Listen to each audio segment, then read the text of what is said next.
Burgess Taylor, or Journey with Burgess. And today we're going to talk about creative habits. Whew, that's a doozy of a topic. So as I've been KonMariing my room, especially, and the house, as we've been going through things, purging things, either to throw away or to donate, I've also been purging some habits that don't work, that don't resonate, along with things that don't resonate, that don't work. And that's been, in a way, really uplifting.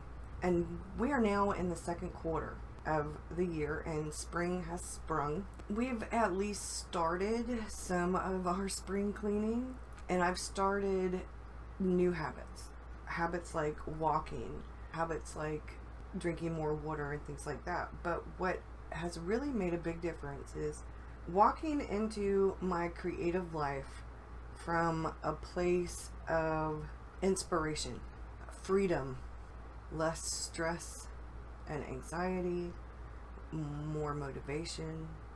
It has been magical, the transformation. Shinryu Suzuki said the world is its own magic. And I think we can make our environment magical. And I thought I'd talk about some of this. How I'm forming better creative habits, along with habits in general, habits that help fill my creative well, from changing my morning routine and my evening routine to what influences me creatively. And some of the things that I was thinking about are what influences me creatively. So these are some things that you could think about. For me, it's color, it's books, my environment, classes, other videos, other content creators, DIY projects, thinking about how I could transform things. I love a good DIY project. After thinking about what influences me, I started thinking about what my creative habits really are. First, let's talk about what a habit is. A habit is a regular practice or a pattern of things that you do, a routine behavior.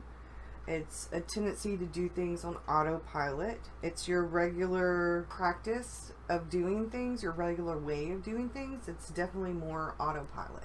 Whereas a creative habit to me is something that's an intentional practice, something that you are not doing on autopilot, something that can be a ritual. It can be something that enhances your creative practice. As a writer, I oftentimes have like a little bit of a ritual. For example, the coffee chats. When I'm going to do coffee chat, I like to light a candle. I've gotten to the point where I like a little bit more softer ambiance. I like to have my coffee ready. I had to run errands today. Had to go get oil and oil filter and lights because we got a couple of lights out on the SUV.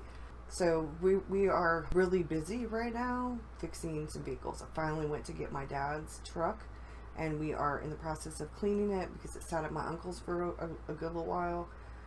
We have to replace some parts and things like that. So we are, it's a work in progress. When I think about my creative habits, I'm thinking about what I like to do, like that's a ritual. Grabbing my cup of coffee, my candle, getting comfortable. I think it's this is important right here because why is it important to have or to develop those creative habits? First and foremost, I think it's important for us to make time for our creativity, to get past the point of putting it on our to-do list and having it on our to-done list. Not even having it on a list, making it an actual practice. And I know some people are going to say, wait a minute, I don't have time for all that. But you do, and we're going to get to that. Instead of having it on a tracker where, you know, we need to say, did I do this? We need to know, hey, I've been creative like pretty much every single day. It's the rare occasion when I'm not, and that's because I had a lot of family stuff or a lot of outside the house stuff, or I was exhausted. I had chronic pain that day, depression, anxiety, and usually when I can't be creative in some way, those are the really bad days. So those are usually marked somewhere because I've had a really bad day and I've been trying to keep up with what influences those things, like when I overdo it or when I don't get enough sleep. Sometimes it's diet. And I think with the more that we do creative things, the more that we make time for creative habits, the more that it flows into and sort of becomes ingrained in our regular everyday life. It becomes part of our life, and we don't have to have it on a to-do list because it's something we're automatically going to do. And being consistent with that is hard, and it can seem very much like more function, like a function kind of thing, than creativeness. And that, I know that's not a word, but I don't think that's a word. But the habit of being creative, of having creative habits, I think with that we become more and more creative. We open our mind more, we explore more, we're more imaginative, we try things more, we get out of our comfort zone more, and that results in even more creativity. And there's this thing that a lot of people say, well, you need to become a master of your craft. Well, I'm a Jane of quite a few trades and a master of very, very few. But according to studies, there are 2 reasons why you should master your craft. Your craft can be up to you.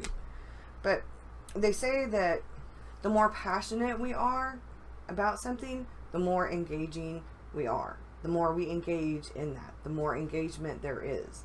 And 2, that having that meaning behind it, the more that you are passionate about it, the more it means to you, that will a mastery will follow that, because it means something to you, because it's important to you. The more something is important to you, the more you're going to do it.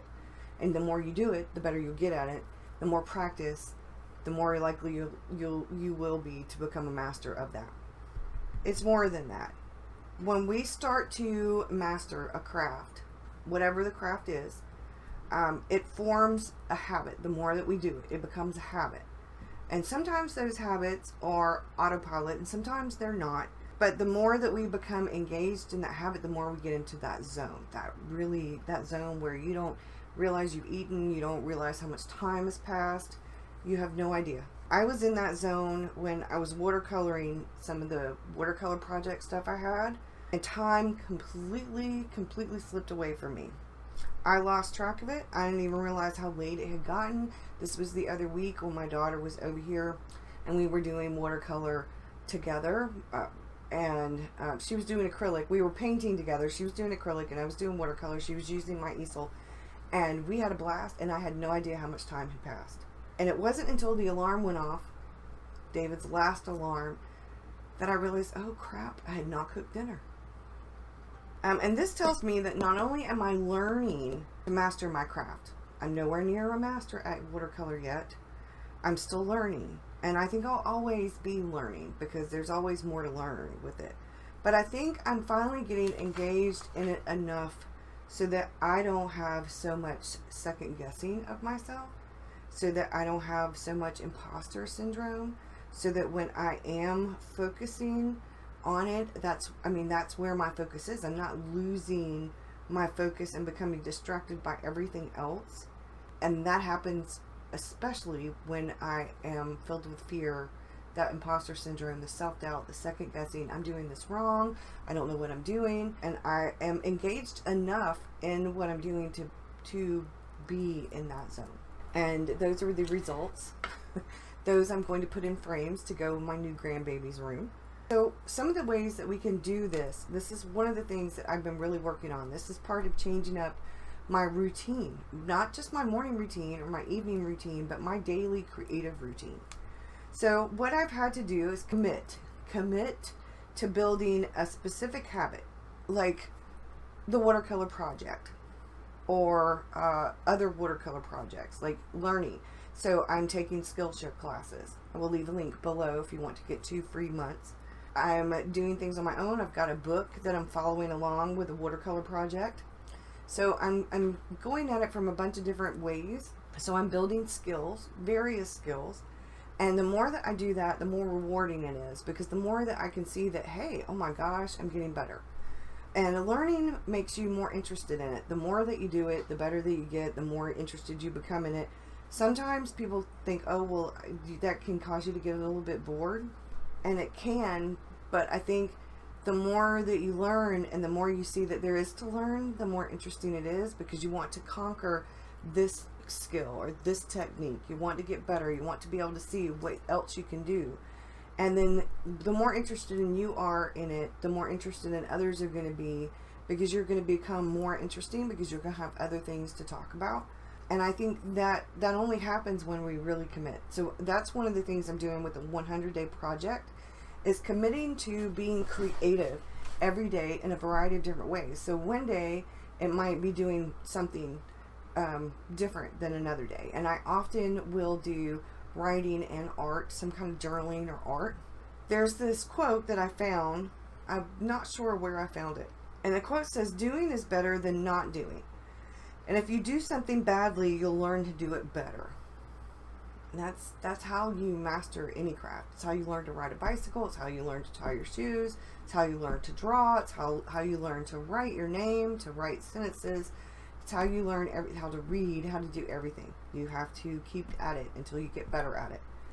And some of the creative habits I'm working on, that I'm trying to get better at, is creating art daily, writing daily, journaling daily, trying something new at least every other day, if not every day, something little. It can be something little. Learning something new every day, working on getting better at what I'm already doing, and the creative habits that I'm actually trying to really get better at, that I'm interested in, or that I want to get back to, or that I need to add into my life, is the getting back into the habit of journaling in the morning. I'm doing morning pages or evening pages. I have been missing text journaling, and I've finally gotten back into it, and I feel so much better. I want to make it an everyday practice if I can. Just reading. When it comes to reading art books, read the art books. Actually read them, not skim through them. Read them and do what is in there, what they tell you to do to practice. Actually practicing, doing the work that's in the book. And I've started doing that, and it's been so much better. And then there's this other thing that I've been working on and getting better at, and that's what I'm calling my soul art. That's art for my spirit. And the reason that I'm doing all this, my goals for my creativity, for my creative habits, I'd eventually like for my creative habits to build a more creative life on a consistent basis instead of sporadically. Keeping myself nourished, these habits will help keep me nourished, my creative well, and that will help me stay inspired and motivated, and will also help inspire and motivate others to have more fun, to be more creative, myself and others now, to have more fun, to be more creative, to have more fun creatively, and to have less doubt, to have less fear, to second guess myself less, to have more focus on my potential, to focus more on my potential, and to grow as a creative person, as a content creator, as an artist, as a writer.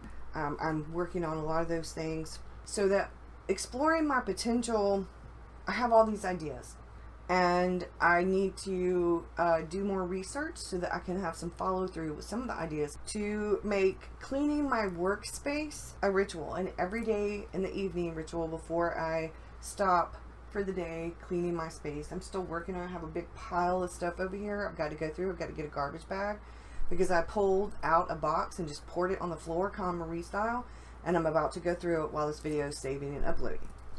To become better at creating videos, to improve the quality of my video, along with the quality of the content, but without losing myself in the curated thing. Because to me, I don't need to have my videos be perfect. I want to be me, and I'm not going to script my videos. I do take notes, otherwise my ADHD self will completely get off topic and lose my way. I will start rambling, and it will take me forever to get back to my topic. But I want to be authentic without sacrificing the quality of the video. Some of the things that I really need to work on have been, and I've started working on some of these. Balance, having balance, more harmony with everything. boundaries. So my family, work, life, regular life, house stuff, relationship stuff, Mr. Rockstar, to have more quality time with them without feeling guilty because I'm not getting my work done, or getting my work done and then feeling guilty because I'm not spending time with them.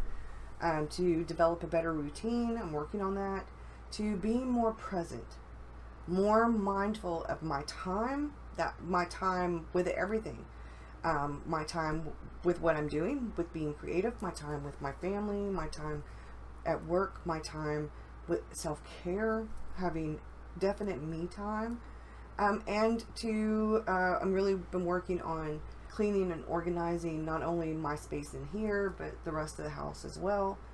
And I found that the more organized I am, the better my time is spent, the more productive and efficient my time is. The more I am present and mindful of what I'm doing, of myself and my time, as well as others, the easier it is for me to refill my well and to get everything done and to feel like I am nourishing other people with inspiration and stuff like that.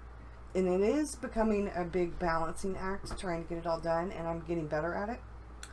The more creative I am, the more projects I'm working on, the more important it is to have that balance, to create and enforce some boundaries. I'm my biggest obstacle when it comes to the boundaries. It's also much easier to do things with intention when your focus is on, say, this instead of that. So if I'm focused on work, then I'm focused on work. If I'm focused on the house, then I'm focused on the house. I can do things while work is doing things all by itself.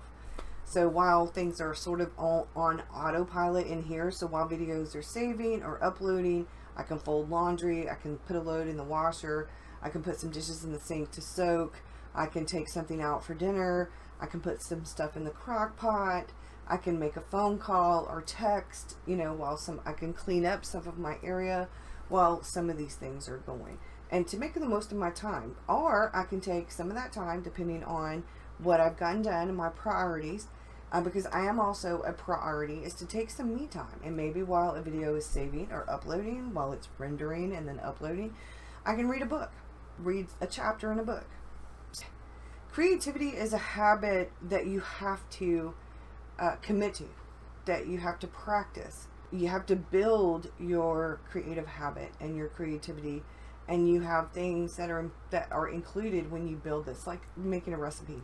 So let's say for your creativity, I need passion. I'm going to need some resilience, because there are going to be days. There are going to be some days. I'm going to need curiosity and imagination. I'm going to need determination, because sometimes when you try something and you're not very good at it, you just want to quit, but you can't quit, because the only way to get better is to keep practicing. And part of that ingredients, once you can throw some of those ingredients together, because you're going to sprinkle a little bit of this and sprinkle a little bit of that, depending on what it is that you need. It's part of a wellness practice, I think. And in order to contribute to that, you can start with, like, your time for your recipe. You can start with 5 minutes a day. And after, say, 2 or 3 weeks, you can think about what it is that you've been doing for 5 minutes a day. Make it like a thing. That's what I think what the 100-day project is really good about, and things like Inktober and journal prompt challenges and stuff like that. After you think about what it is you've been doing for 5 minutes in each day, you can say, okay, if you've kept at it for 2 or 3 weeks, is it enjoyable?